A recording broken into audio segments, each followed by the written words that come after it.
Can you believe we started Interview Boss in 2021? Not really. It's insane. That's a lot of episodes and a lot of hours of talking. Oh my gosh, it is. And if you're scrolling through all of our episodes, you might scroll straight past something that you really, really needed. Yes, we're always getting messages from people asking us to do an episode on something, and I'm like, we already have. So we've put together playlists to help you find the episodes that are exactly what you need, suited to your situation. They're all categorized. If you're applying for jobs, we have episodes about resumes, cover letters, job ads.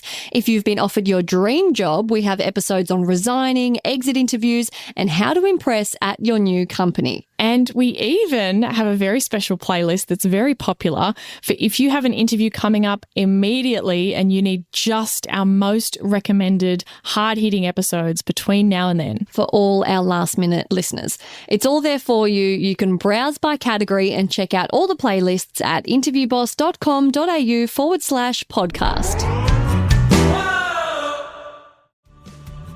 Hopefully this episode will make you not want to cry when you have to answer the question, what is your salary expectations? Hey everyone, and welcome back to Interview Boss. My name's Emma. I'm a radio journalist who's teamed up with my sister to give you advice, inspiration and support when you're looking for a new job. Sarah is a HR and recruitment professional, and together we're excited to give you guys all the tips, tricks and behind the scenes knowledge to help you in your career. Hey Em, and welcome back everyone.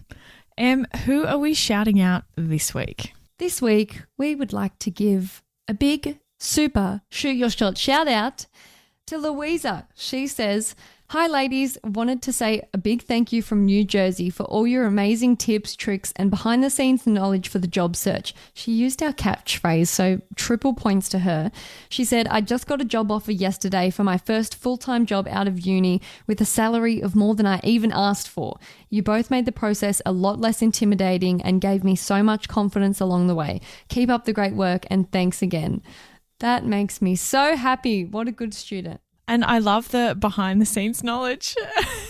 That's getting into everyone's brain. I love that. But I also just am so happy for her on a personal level, because getting that first job out of uni, nothing compares to that feeling. It's like everything you've worked for finally pays off. So congratulations, Luisa. We're so proud of you.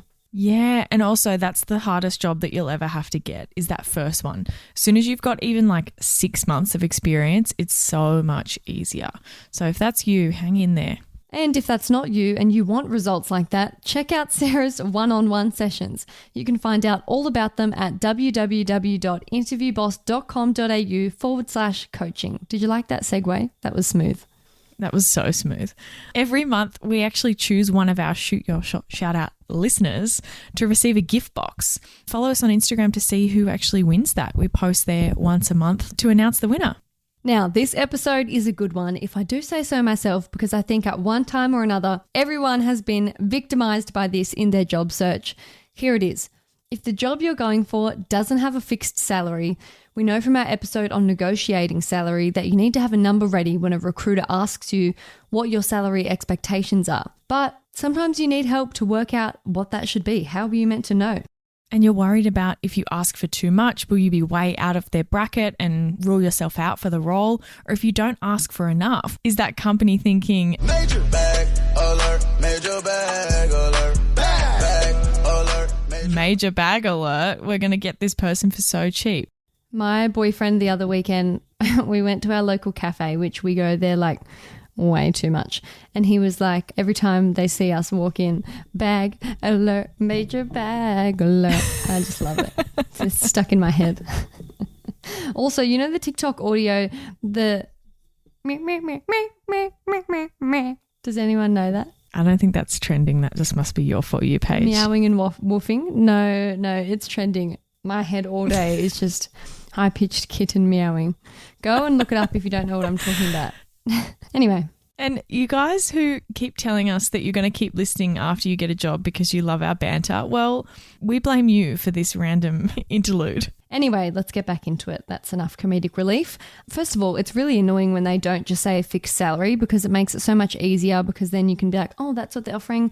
that just, I'm not even going to bother, or that's pretty good, or I could negotiate a bit more. But it really kind of leaves you in the dark when you have no idea and then you have to prepare. But fear not. This is how you research what your salary could be. So first of all, I wanted to give some background and explain some of the ways that companies even set their salary brackets or their budget or however they've worked out what the role is worth. In large companies, you'll find that they have like a compensation team who literally looks after all of this. And they purchase industry surveys from companies whose job it is to do that. So Mercer is an example of that. What you have to do is you actually have to upload all of your employees' data anonymously, tell them which job level they're in, how many years experience, all this kind of stuff. Upload it all anonymously, pay a fee, and then each year you get the data from all the other companies who also submitted their data. And what you get for that is, for a particular job, say it might be a salesperson at a particular level or like an admin assistant for a particular size company, they look at the midpoint of the market. That will be how they set their compensation for a particular job, is by looking at what the market is actually paying. It's important to note that these surveys are company reported data, so they're actually really great, solid data of what the market's doing, and you won't have access to that kind of data. So you're never going to be able to know exactly what the company's kind of budget is, but we can get kind of close by doing a few different things. Yes, true, but others may just have an actual budget, and maybe that's how they work out the salaries. Some, it may be a fixed salary, for 10 years, the person that's been in that position, that's just what they're paid. Or they may be flexible depending on your requirements. They might say, salary negotiable, salary varies based on experience, which we love. Exactly. And so there's a few different ways that they will look at it. A lot of companies will just base it on what they can afford, not necessarily what the market rates are, and they don't have like a compensation strategy. It's just based on what they can afford, what finance told them they were allowed to spend for that role, or what they got it approved at. Yeah, which is sad. That sucks. Yeah, so there are a few ways that companies set the budget that they're looking for a role, and that's the data that they use. Now, what can you use? Yeah, boring context out of the way. This is what we can use. So firstly, work out your generic job title. I'm a radio journalist or a journalist. Sarah is HR recruitment, HR business partner is what they would call it. Yeah, but you've got to work out if in your company they call it people and culture expert or something like that. Well, that's not your generic job title.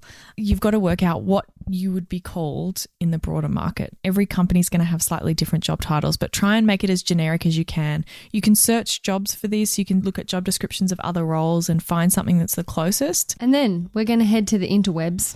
We love that place. Type into Google. Do an Indeed salary search, or Glassdoor or talent.com. So wherever you are around the world, Indeed, Glassdoor and talent.com will be able to give you an idea of salary. There might be something else more local. I actually would encourage you to just put into Google your job title, salary, plus the city that you live in. And that will give you an idea of all these links and stuff, and you can go through there. Try and find reputable sources. If you haven't ever heard of it to look for a job before, it might not be a good place to look. The way that these companies get their data is by people going on there and saying, I earn this much, which obviously people can lie about that, right? I can go in there and be like, I'm a radio journalist and I earn double Emma's salary, and type that in. And that's going to mess up their data now because they think I'm being paid this ridiculous salary, right? So the data's not perfect is what I'm saying. But they can help provide you a bit of context and a bit of a range, particular to your location too. The city that you're in, the country that you're in makes a big difference. Definitely. And then you can head to a recruitment agency's salary guide. So in Australia, Hayes do one. You just search up salary guide, your city. Yeah. And look for recruitment agencies that provide salary guides. So these, again, it's a little bit more structured because you've got a company that's actually doing some surveying. Again, not quite at the level of what an employer gets. These are all still self-reported salaries, but handy to have that information, and you can look at your city, your particular job title, and work out what range that they've got as well. Compare it. You'll see a big gap in all of these. Like if you were looking for a particular job title, maybe it was like senior radio presenter or something like that. You might find one job says 70,000 is the average salary. Another site that you look on says the average salary is 95,000. You're like, hold on a second, that's a big gap. Like, how is it that big? So it is going to be tricky to narrow it down, but at least it's giving you a bit of a range that you can work in, right? A ballpark. Yeah. Hey job hunters, big news. Our all new course, Interview Academy, is live and ready to transform your interview game. It's all the strategies from Sarah's one-on-one coaching, but without the limited time slots. Yep. It takes you step by step through crafting your career story, coming up with your awesome best bits, and all the practice you need. And guess what? It's at a special launch price, never to be seen again. Get more information at interviewboss.com.au/interview-academy. It's linked in the show notes below. You can also use the search function on a job board to filter by salary. So you're kind of doing it backwards. This will help give you an idea of where it sits in the bracket. So tell us about this little hack. We talked about this with Seek in Australia. I'm sure this works with other job boards as well. If a job doesn't have the salary listed publicly, sometimes it's listed in the data for that job, but you can't view the salary that they've put in. But if you search jobs in Sydney for this classification between these two salary things, if it gives you that option to search between those two salary levels and the job doesn't come up anymore, then you know that it's outside of that. Does that make sense? Yeah. So if you say at all salary levels, and there it is at the top, and then you say above 70,000 and it's still there, and then you say above 80,000, it's not there anymore. Okay, well now we know that it probably doesn't pay 80,000. It probably pays just under that. Smart. They don't know I know this. That's another TikTok audio. Shh, they don't know I know this. That's my American accent. So sorry to my US listeners. What is it? They say like, shh, they don't know that I know this hack. And then they do something really obvious and stupid. No, but it started from people actually giving that advice. Shh, he doesn't know I know this hack. Well, your cancellation policy says blah, blah, blah. And they give free tickets. Really? That's embarrassing. And then people have started mocking them. Shh, he doesn't know I know this hack. I'm going to punch you in the face. Anyway, also you can look up the enterprise agreement or industrial instrument. This is specific to Australia, so disregard that if it's not applicable to you. Anyone who's going for a government job, I'm sure this would be the same in other countries. In Australia, if you have an enterprise agreement, which is basically like an agreement to pay certain salaries and you've had to negotiate with all your employees to put it in place, it's a particular set of rules that you have to follow for them. All those salaries and the levels are public information. So for any government department, if I know what level you are, and like in the Australian public service, it's like APS 5, EL2, they have all these levels, right?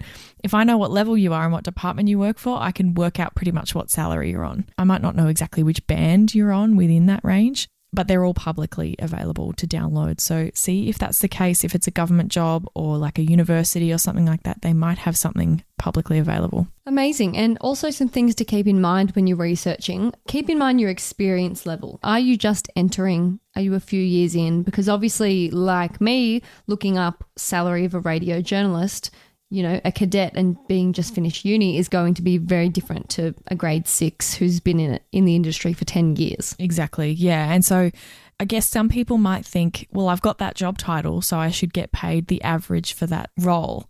Well, that's not really the case, because someone who's done that job for 3 years before is going to be at a higher level of experience and performance than someone who's just going freshly into that job title. So make sure you keep that into consideration. So if you're brand new and you're going for like a promotion or you're new into that role, maybe look at the salaries that are at the lower end of that range once you've done a bit of research in terms of your expectations. And if you're a few years in, maybe you're more aligning with the midpoint. If you're really experienced, maybe you're getting more at the maximum of what's expected on the research that you've done. Also keep in mind the scope of the role. What's the scope of the role, Em? I don't know. Maybe the scope of things that you have to do. Yeah, exactly. Yeah. So like how big the job is that you have to take on. Are you like a radio journalist in a tiny little country town? Are you a radio journalist in a big major city with the most popular radio network? Those things are going to make a difference and make an impact on where your pay sits within the range that you're looking for. The last thing that can make an impact is the industry you're in as well. if you're in an industry that traditionally has lower profit margins and doesn't make as much money as a company, the salaries that they make are going to be lower. If you're in tech, for example, the salaries are going to be higher because the amount of money that tech companies make and the profit margins are much higher. Therefore, they can afford to spend more on salaries for their team and regularly do.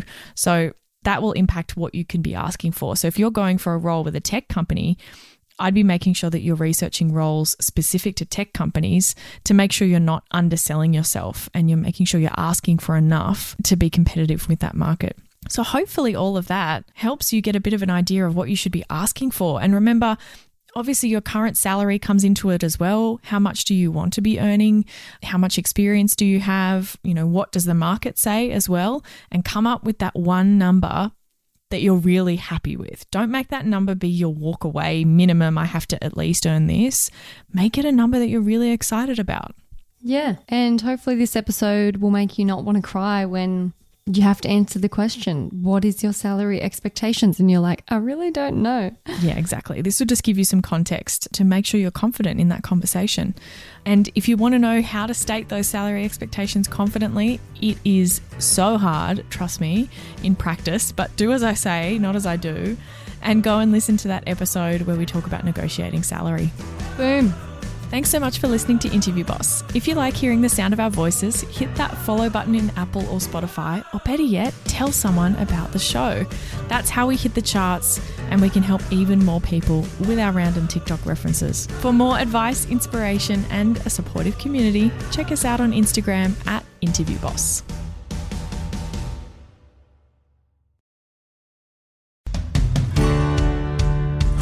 We've been your job search besties and helped you in some way. There's a cool way you can support the shout. Shout us a virtual coffee. We get a huge kick out of reading all of your success stories. Head to buymeacoffee.com/interviewboss and shout us a cuppa. If you keep us caffeinated, we can keep the content coming.